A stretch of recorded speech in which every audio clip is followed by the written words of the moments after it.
आज हम लोग जो 10वां अध्याय है ललदेद वाक जो है उसके प्रश्नोत्तर को हम लोग पढ़ेंगे। पहला जो प्रश्न है, रस्सी यहाँ किसके लिए प्रयुक्त हुआ है और वह कैसी है? उत्तर, रस्सी सांसों या प्राणों को कहा गया है जो कच्चे धागे की बनी हुई है। कवित्री ने नासवान शरीर और प्राण के लिए रस्सी का प्रयोग किया है। रस्सी कच्चे धागे से बनी है जो क्षीण और नासवान है। दूसरा जो प्रश्न है, कवित्री द्वारा मुक्ति के लिए किए जाने वाले प्रयास व्यर्थ क्यों हो रहे हैं? उत्तर, कवित्री को लगता है कि कोरी भक्ति के सहारे भक्ति की चाह रखना कच्चे धागे से नाव खींचने जैसा है। जैसे मिट्टी के कच्चे गीले सकोरों पर यदि पानी पड़ जाए तो वे नष्ट हो जाते हैं, उसी प्रकार उसकी मुक्ति के प्रयास सभी व्यर्थ सिद्ध हो रहे हैं। तीसरा प्रश्न है, कवित्री का घर जाने की चाह से क्या तात्पर्य है? कवित्री का घर जाने की चाह से तात्पर्य है मुक्ति की इच्छा, यानी ईश्वर या परमात्मा से मिलना।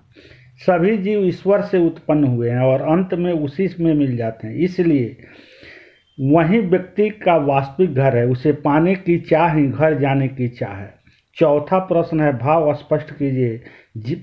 का पहला, जेब टटोली कौड़ी न पाई। उसका उत्तर है, प्रस्तुत पंक्ति में कवित्री ने जीवन की निरर्थकता का वर्णन किया है। कवित्री ललयद के अनुसार ईश्वर प्राप्ति के लिए प्रेम और भक्ति के सहारे ईश्वर तक पहुंचा जा सकता है, केवल ज्ञान या योग से नहीं। साधक ईड़ा, सुषुम्ना, पिंगला नाड़ियों के चक्कर में रह जाता और मृत्यु निकट आ जाती है, तब मनुष्य को लगता है कि उतराई देने के लिए भी गांठ में कुछ नहीं है। चौथा प्रश्न का खा खा कर कुछ पाएगा नहीं, न खाकर बनेगा अहंकारी। इसका उत्तर है, इस शरीर का भरण पोषण करने से तुझे कुछ नहीं मिलने वाला। कवित्री ललयद ने भोगवाद और वैराग्यवाद को भक्ति का सहज मार्ग नहीं माना। ये दोनों मनुष्य को अतिवादी बनाते हैं। भोगी व्यक्ति को जीवन में कुछ भी प्राप्त नहीं होता और सन्यासी व्यक्ति तंत्र साधनाओं के बल पर अहंकारी हो जाता है और सब कुछ गंवा बैठता है। पांचवा प्रश्न है कि बंद द्वार की साकल खोलने के लिए ललदेद ने क्या उपाय सुझाया है? उत्तर, ललदेद ने कहा है कि ईश्वर की प्राप्ति या मुक्ति का द्वार बंद है। भोग और संन्यास से मुक्त रहकर और इंद्रियों को नियंत्रित कर समान भाव से जीने वाले व्यक्ति के लिए बंद द्वार की साकल खुल जाती है और परमात्मा से मिलना संभव हो जाता है। व्यक्ति को अहंकार से दूर रहना चाहिए, तभी उसकी मुक्ति संभव है। प्रश्न छठा, ईश्वर प्राप्ति के लिए बहुत से साधक हठयोग जैसी कठिन साधना भी करते हैं, लेकिन उससे भी लक्ष्य प्राप्ति नहीं होती। यह भाव किन पंक्तियों से व्यक्त हुआ है? उत्तर होगा इसका, उपर्युक्त भाव निम्नलिखित पंक्तियों में व्यक्त हुआ है।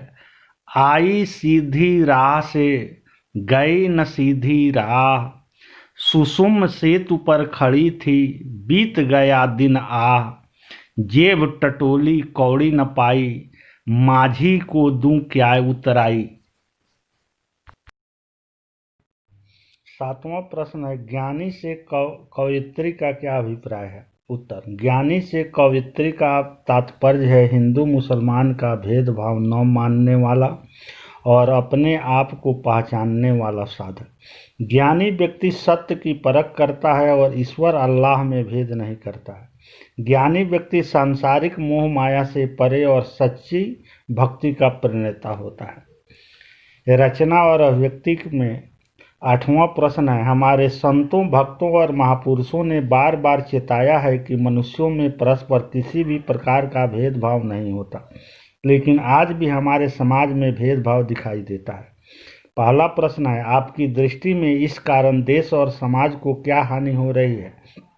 उत्तर, समाज में भेदभाव के कारण अनेक हानियां हो रही है। पहला, समाज में एकता की भावना कम हो रही है। दूसरा, उग्रवाद पनप रहा है। तीसरा, सहिष्णुता समाप्त हो गई है और हम स्वार्थ के लिए मासूमों की बर्बर हत्याएं कर रहे हैं।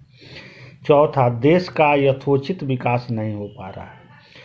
8वां का ख प्रश्न है, आपसी भेदभाव को मिटाने के लिए अपने सुझाव दीजिए। उत्तर, आपसी भेदभाव को मिटाने के लिए मेरे सुझाव निम्नलिखित हैं। क, सभी समुदायों, संप्रदायों और जातियों को समान अवसर प्राप्त हो। ख, शिक्षा का अधिक से अधिक प्रचार हो। ग, घृणा और द्वेष फैलाने वाले को तुरंत कठोर दंड दिया जाए। घ, अंतर्जातीय विवाह संबंधों को बढ़ावा दिया जाए।